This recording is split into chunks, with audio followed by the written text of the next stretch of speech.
Hi, good afternoon. Thanks for coming to this presentation in which we will introduce the work we have done in these last years in this crazy idea of a domain-specific language for oracles, what's RADON, and so on. The idea of this presentation is understanding what a decentralized Oracle network is, and get to know RADON, why it looks like it does right now. Learn how Witnet, as a decentralized Oracle network, uses RADON, seeing real-life use cases for this. Introducing Sheikah, which is a visual editor for RADON, and basically looking at the future of oracles, decentralized Oracle networks, and RADON itself. So decentralized oracles, why they matter? Why are they important right now in the blockchain space, especially in Ethereum?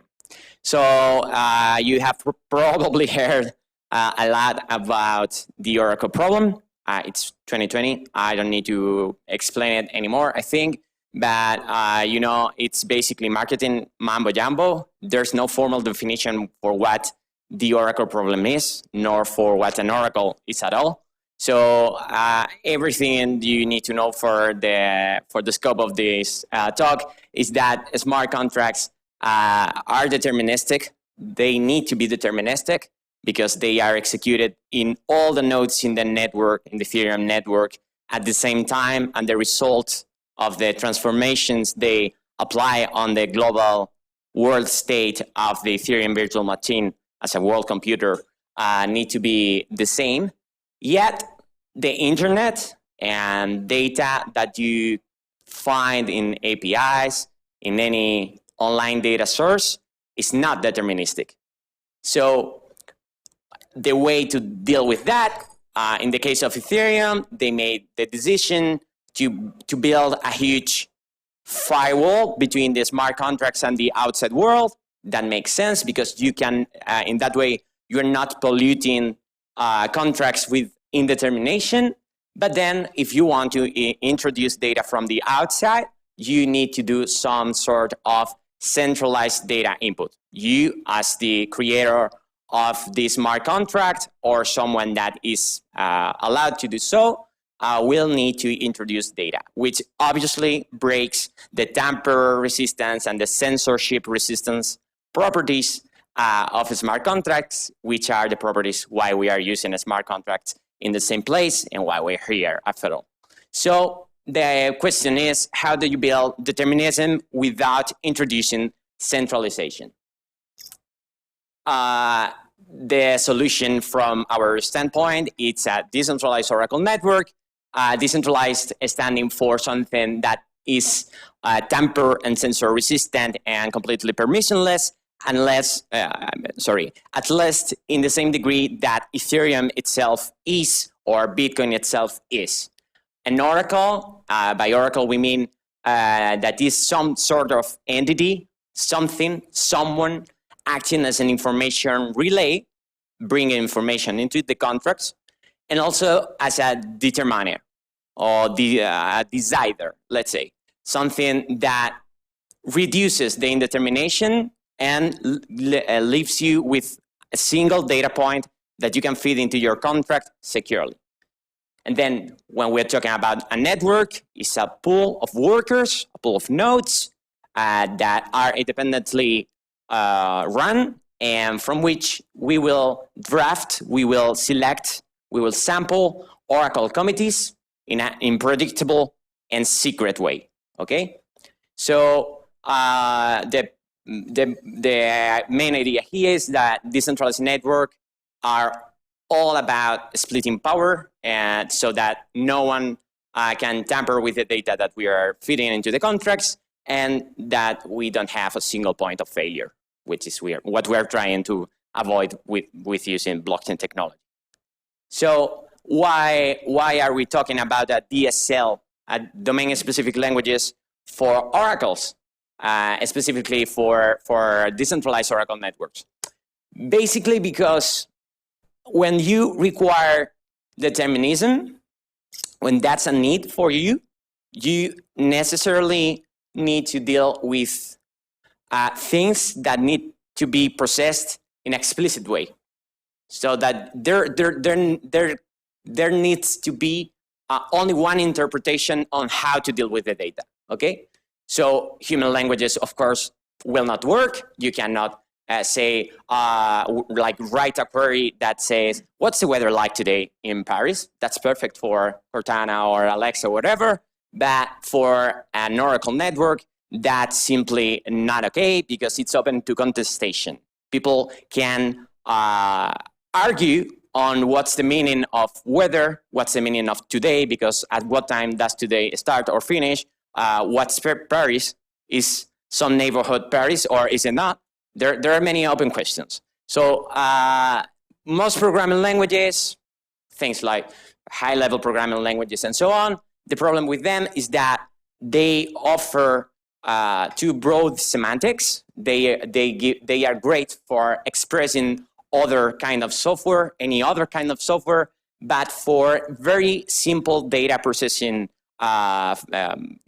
features, they are just too complex and they introduce a lot of challenges when it comes to the flow control instructions and so on. So we need something that is totally focused on this domain, which is data transformation and aggregation, and something that is more alike to the MapReduce paradigm, to which many people will be familiar with, coming from the area of big data and so on. So particularly in our case, we wanted to be abstract enough so that it was not tied to a specific syntax in terms of coding, so that we can write libraries for any language, like wrappers or bindings, and that libraries need to compile down to what we are talking about, which is RADON itself, as a bytecode, as something more alike to assembly, for example. We want it to be Turing incomplete, no flow control at all, no ifs, no for, no loops, nothing like that. We don't need that. We just need to take data from somewhere, process it, and in some way, aggregate it in some way, and deliver. Then the nicest way to do that is oriented to data flows, basically using tacit or point-free syntaxes for the people that are more into programming language theory, and to have a very small surface to provide only features that are focused in the domain of transforming data. One thing that was very important when you are outsourcing data processing or data retrieval and aggregation to someone else's computers, you necessarily need to be able to make a static analysis on the resources that execution will require, and on whether the queries are well formed. Let's say if they comply with some sort of schema. Those two things are like very paramount features that allow, on one side, basically making pricing models for this execution, and in the other, having some security guarantees. So RADON itself is something that, from our point of view, is fulfilling most of those prongs, and it was introduced in 2017 in the original WINET white paper, as something that complies with all those requirements. And RADON itself, the name, apart from a GAS, is it simply stands for Retrieval, Aggregation, and Determination Object Notation. So RADON can be seen as a few different things. You can think of it in different ways, or you can think of it as operating at different levels. The first one is that it's an abstract syntax or an intermediate representation, an intermediate language, like the one you see there, which is just like using English words for expressing what it's doing, just like assembly does, for example. And the idea for RADON is that you can express things in form of scripts, where scripts are like basically pipelines of calls, and a call is either one operator, as you see here, or an operator with a tuple, like a tuple of one operator and many arguments, depending on what operator you are using, obviously. Then the only remark here is that the return type of a script is that of this last call, simply because all operators are applied sequentially, so every operator just can operate on the output of the previous one. It's like a pipeline, like Linux pipelines, like Unix pipelines. Then it has an implicit type system, which is strict. If you want to change from one data type to another, you need to explicitly state so. It's independent. It's not using the type system of any other language, although it's trying to basically create some uniformity between the origin of the data and the destination of the data. In this case, the origin of the data, if it's APIs, it's using basically JSON, the JavaScript type system.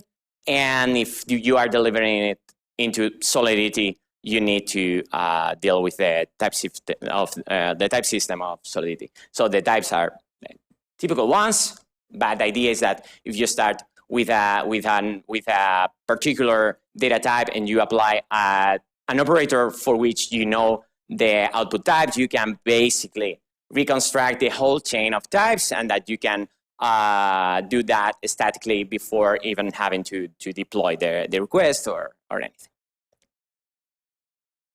RADON as a bytecode is what actually goes into WithNet as a decentralized Oracle network. So RADON is actually the bytecode for the WithNet virtual machine, let's say. Every operator has its own operator code and so on, and it uses CBOR encoding, which is pretty standard, pretty efficient, really nice to work with. So as I said before, you can only operate on the output of the previous operator. So in other terms, it's like it was interpreted by a one-item depth stack machine. It means that you cannot have, you don't have a proper stack or a proper heap. You cannot put data on hold for using later. You can only operate on what you got from the previous operator. Then the idea is that you can create libraries that compile down to RADON, or that allows you to write RADON without having to deal with a bytecode or with CBOR and anything like that. And take, for example, with the WithNet requests.js library, which is actually quite funny because it's doing basically it's meta-programming that feels like if you were programming. This is written using the JavaScript DSL, and if you look at it, it actually looks like if you were actually running this code, as if you are creating an object and parsing something and actually operating on the data in real time, but you are actually not. By running this, what you are doing is actually mutating an object that when serialized will give you the bytecode, okay? So you're basically writing JavaScript that writes RADON for you. So thank you, Adán. Adán has just explained what RADON is and how it works, but sorry. Bear with us.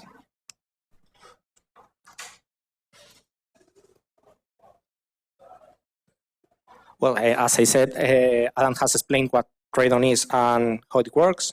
Now we can see how to use RADON for our specific use case in WithNet.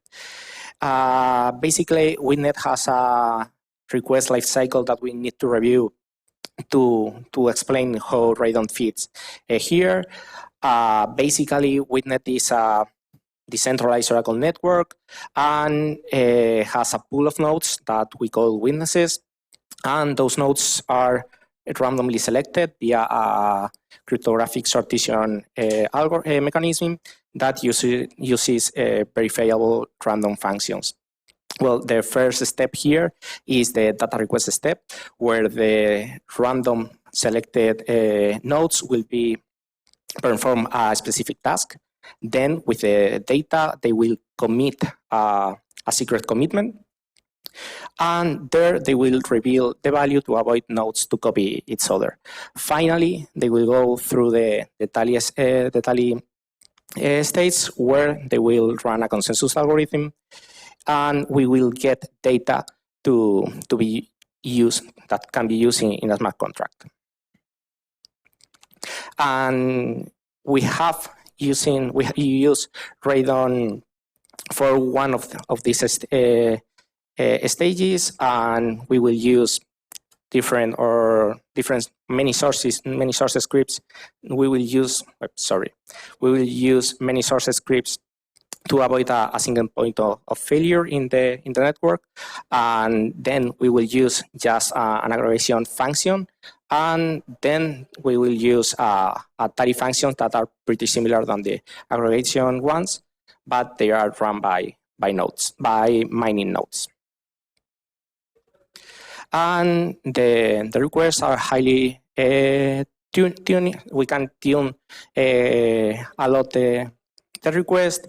We can set or specify the amount of witnesses that are going to run a request, or set the fees and the rewards that are going to be given to the participants of the network. And we can also schedule a timestamp to specify when a data request can be resolved. And with that,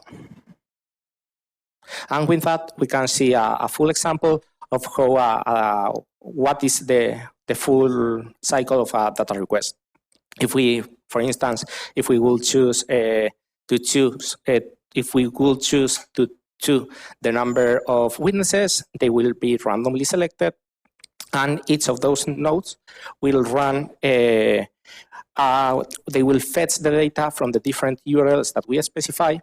Then they will go through the source script and the input of the aggregation function is the output of the different source scripts.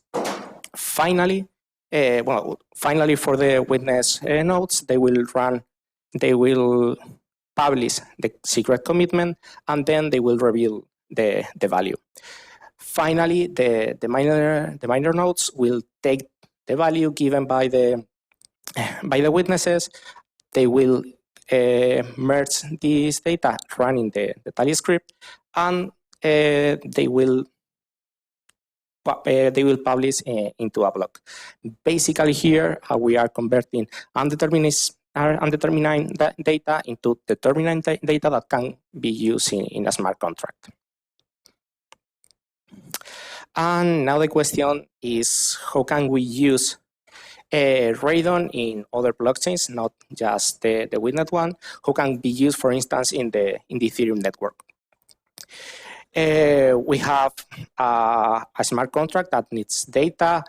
The only thing that has to know about Witnet is they have to create a data request and get the bytecode of this request, send it to the Witnet bridge interface, that is a smart contract, and send also the properties of this data request. We can imagine the Witnet bridge interface like a postal notifier where we can push data requests, and they will be broadcast to the Witnet network. These requests will be taken by the bridge nodes. The bridge nodes will get this data request, and they will put it in the Witnet blockchain. Then all the magic will happen inside Witnet, and then when the result is ready, the bridge nodes will be listening, and they will take the value, and they will put it again in the Witnet bridge interface. There is also another component that is called the Witnet block relay, And the witness block relay, it's, well, the function of the witness block relay, it's validate the transactions that happen in the witness network within the Ethereum one. Basically, the witness block relay provides tamper and sensor resistant properties, and my colleagues have given a talk where they explain in depth how the witness block relay works. With that, we can start writing our data request, and we will start with the RADON sources. We have to take into account that the witness sources are or contain a URL where the data point that we are going to fetch the data, and they also contain a RADON script. The RADON sources are run by the witness nodes, and we have to choose wisely our sources. That is really important, because if we put garbage or if we select bad sources, we will put data or garbage data in Witnet, and Witnet will get this garbage data out. Another thing to take into account is all the source scripts will start with a string, and then the result will be aggregated, will be an array that will be aggregated in the next script or the next function. And also important that all the Witnet sources have to return the same type to be able to operate with them. Here we have an example of a source script. We create a source instance, a Witnet source instance, and we pass it the URL of instance, and we explicitly say that we are going to pass the string given as a JSON, and this JSON is a map, and then we pick the last key that will get a float. Or we also can specify another Witnet source that we will also get we will put an operator of parJSON map, then we will apply a get map to get the Bitcoin price index, and get another map that we finally will get a float, getting the rate float key. The next function or the next component that we can write in RADON is an aggregation function. The aggregation function is built with just one reducer, and we can choose or write any filters, apply any filters that we want to that function. The RADON aggregation functions will also be run by the witness nodes, and the entry of the aggregation function is the result or the output of the retrieval states. All the types have to be the same, and the output will be committed and later will be revealed. Here we have an example, and for this case, we create an instance of a Witnet aggregator, and the filters that we will only specify a filter that will say, okay, filter by the standard deviation, and then reduce all the array for a mean average. And finally, we have the tally functions that there are also one per request, and it's pretty similar. The tally functions are pretty similar than the aggregation ones, and they are also contain one reducer and any amount of filters, but they are run by the miner nodes instead of witness nodes. Finally, the final output of the tally function is data that can be used in the smart contract, as I said before. And the final result of the tally functions is written into the Witnet blocks. And as I said, they are pretty similar than the aggregation functions. Here we choose a standard deviation filter, and then we reduce the array by the mean average. But if we get an integer number, we could choose a mode or any operator that applies to integer numbers. And something really remarkable about the tally functions is that when we write tally functions, we are designing or creating, it's designed by incentive, the design incentives or incentive design. We have to take into account that when we write a tally functions, we are setting the rules for a selling point game, where all the nodes that are not coordinated between them will try to behave to maximize their profit. And the best way to maximize the profit is just run the tally script. Something important to say is that the tally functions, that the nodes that are not in consensus with the other witnesses will be slashed in the tally by the tally script. And if we design tally scripts or tally functions, could be tricky, and if we choose bad operators to add to the pipeline, we could add bad incentives to the nodes. So because of that, we have chosen not to have the ability or not allow users to add some dangerous operators like get, take, or short, because we could be given too much power to certain nodes of the network.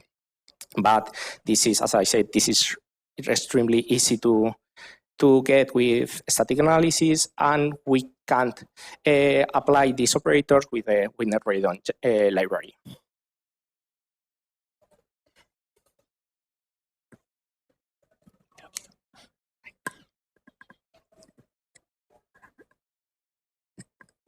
So, coming down to earth. So basically, how it looks like when you're an Ethereum developer and you want to start using WaitNet for getting data into your contracts in a totally trustless and permissionless way is as easy as it can get, which is basically having this, you're probably familiar with Truffle. It has this functionality of unboxing things, which is like having templates for Solidity projects and things like that. And we have this Truffle box that when you unbox it and compile it, and you put your requests inside, written using this JavaScript library that is already imported into the Truffle box.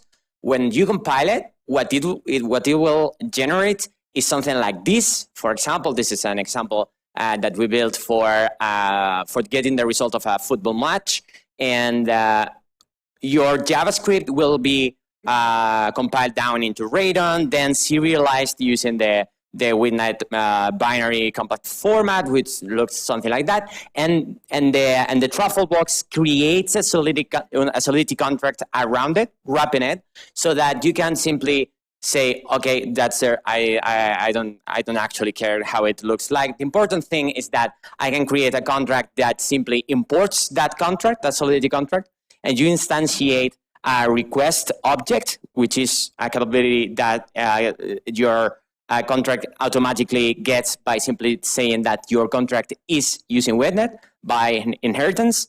And you say new football request, for example, and we are instantiating the request that we just created using JavaScript, then compiled into Solidity.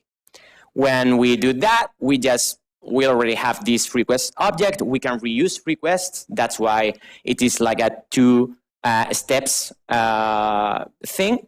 And you can just say WaitNet post request, take the byte of the request, set the fees that you are willing to pay for that request to be relayed into WaitNet, and you get a request ID at any later time. When the request is resolved in WaitNet, you just simply need to call to WaitNet read result with the request ID, and you get a result object, which is like a algebraic data type. So it can be anything, but you already know what it is because you know the data type. So you can cast it into the type that you know that it is. And if for some reason something failed, because Maybe you requested only one source, which is a silly and stupid thing to do. But let's imagine you request one source and the source is down, okay? Or it gives you 404 HTTP error, whatever.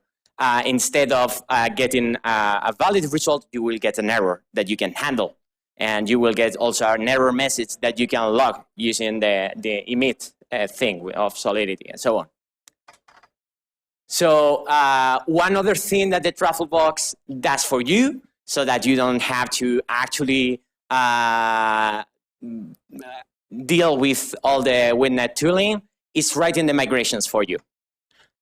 From your contracts, for any contract that you put in the contracts folder of the Truffle box, it will automatically write a migration.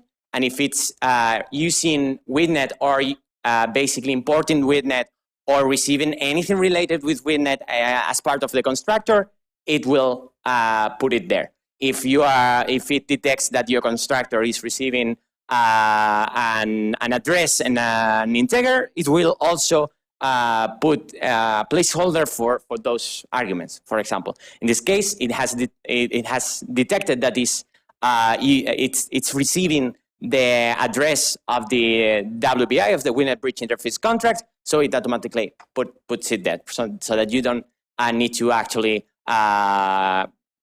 do any sort of DevOps thing for getting your contract to work with WinNet. This is actually super nice.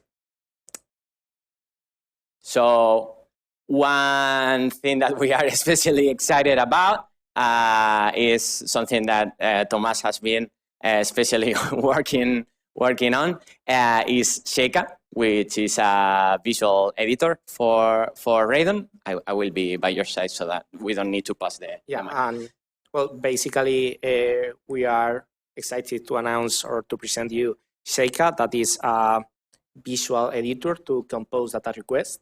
And you can easily create the data requests or import them or choose your data request that best fits of your needs that will be available in the WinNet marketplace. You can download a template, use it in the editor, and export it to use it in the smart contract. To deploy it to the WinNet network and then use the value given in a smart contract. We will presenting now Sheikah, and it will be available soon. And that's it.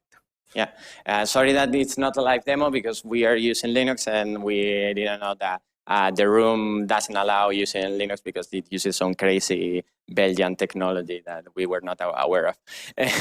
And but yeah, Sheikah is basically the WinNet wallet, for the desktop WinNet wallet, and it will be soon available with this nice feature. On the future of RADON and oracles and WinNet and so on, we right now WinNet supports using HTTP or HTTPS sources only, but we're thinking on supporting also other protocols like IPFS, Filecoin, and so on, so that you can actually pull data from IPFS, for example, from your Solidity contracts and operate on that, and then do the way back to also to IPFS to store things there. Or, for example, listening to Web3 events. That's something that you actually can do right now through Explorer's APIs, which is basically giving Ethereum the capability of reflection, like observing itself, so that a contract can listen to other contracts events, so that they can subscribe to other contract events. They can monitor the state of other contracts and so on. That's something that we consider that is super useful for some advanced as Ethereum use cases.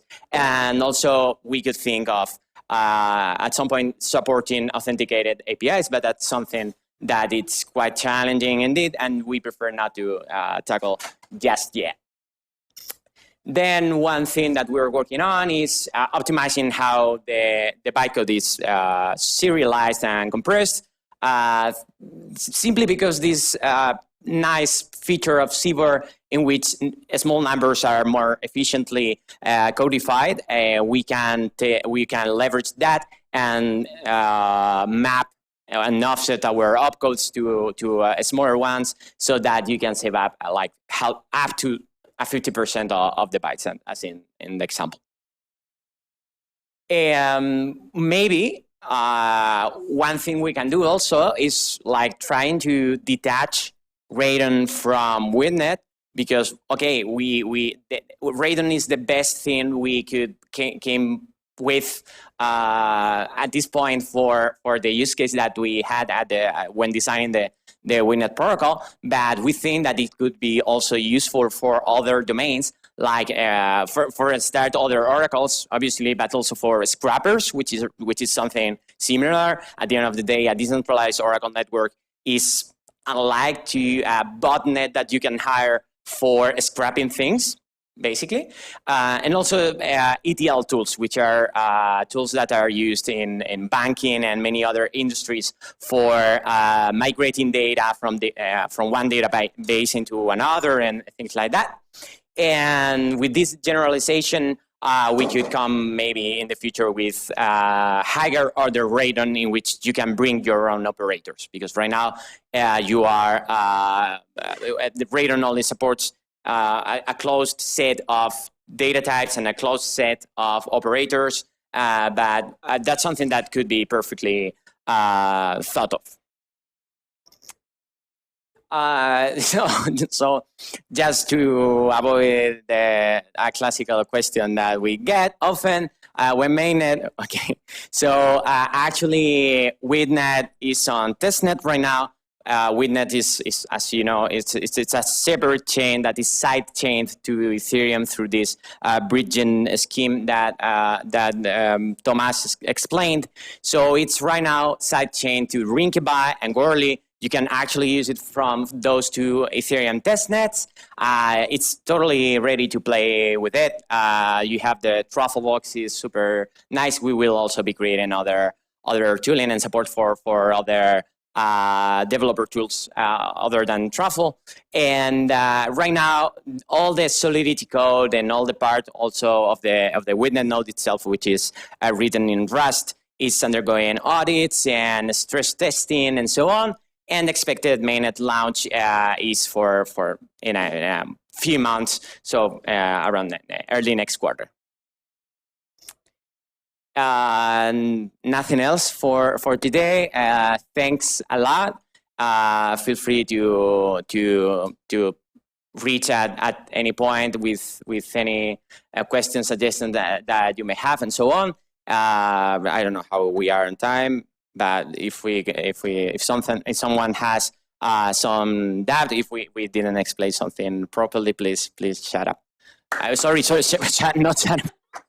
I mean, just the opposite.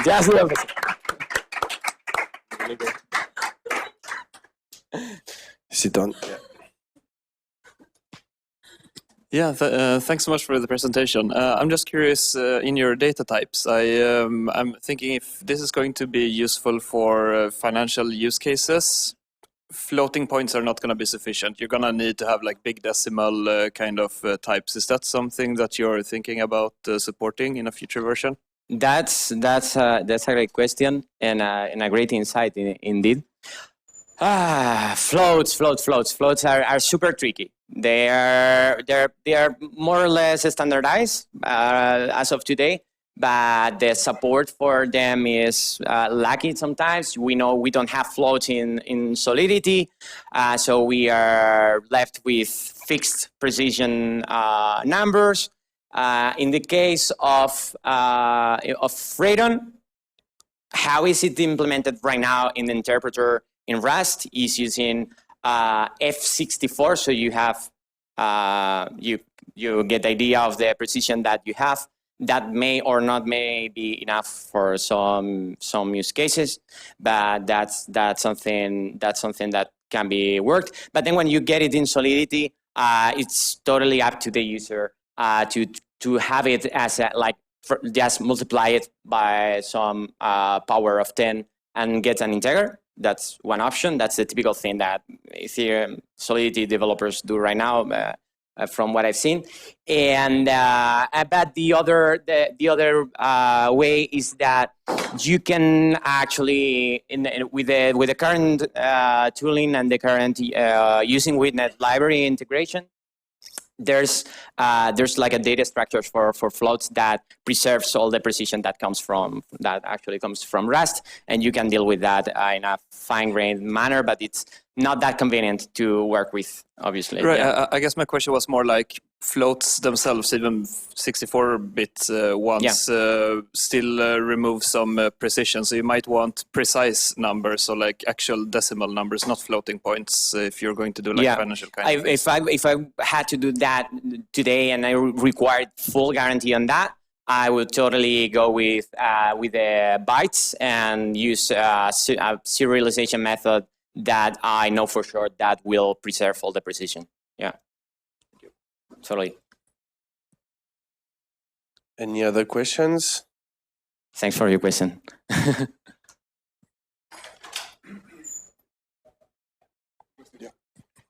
Do you think the financial cases they are going to use different kind of oracles, or only one that it will be decentralized? How do you think it will be Like organized? multiple data sources. Yes, or multiple event platforms. That's interesting.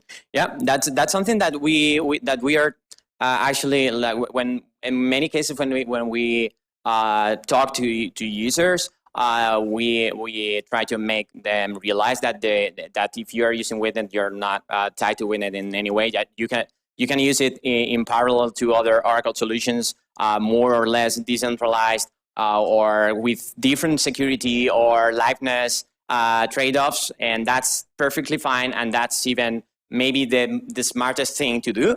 But then the challenge comes when you're querying multiple oracles.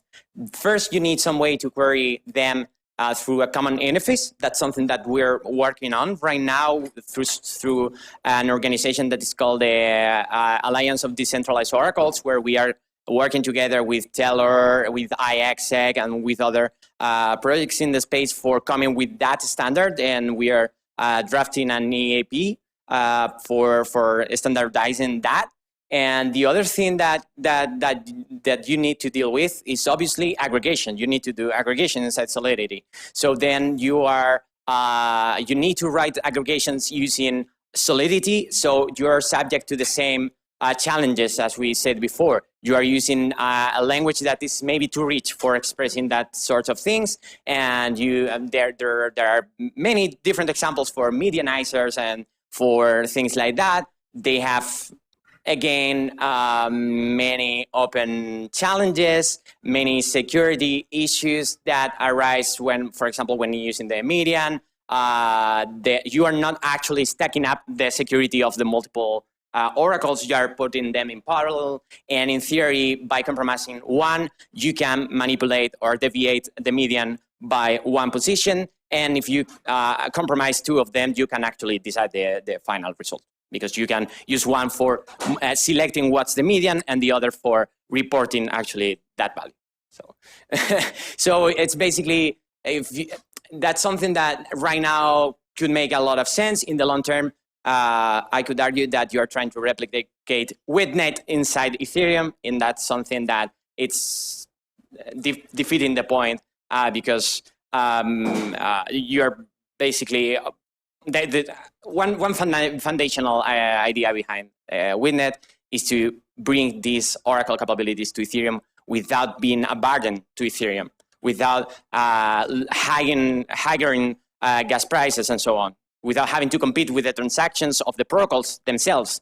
So that the Oracle is an external thing that doesn't compete with the contracts of the users. Which is important at this point, and that's why it's a sidechain to Ethereum.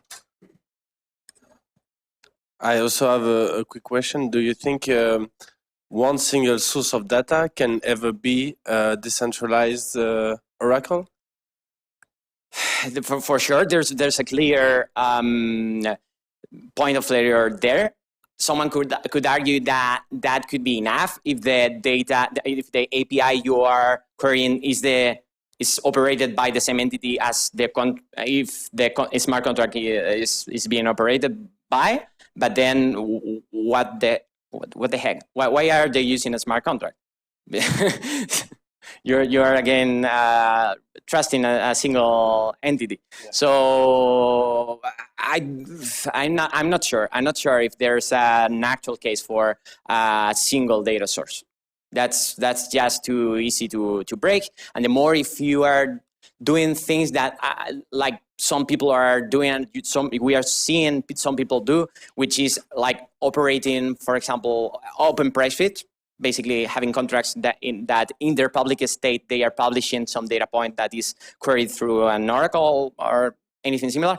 That's a problem, because if you're querying a single data source and then you have a contract that can be consumed by an unbounded amount of contracts, the amount of value that could be at stake, the amount of value that could be jeopardized if someone compromises the data source is unbounded. And if you cannot control that, you cannot actually design what the security measures need to be for that mechanism. And basically, you are creating a big bounty for tampering with the data source. Okay. Okay, do we have any other questions in the room? Anyone? Well, thanks a lot, guys, for the presentation.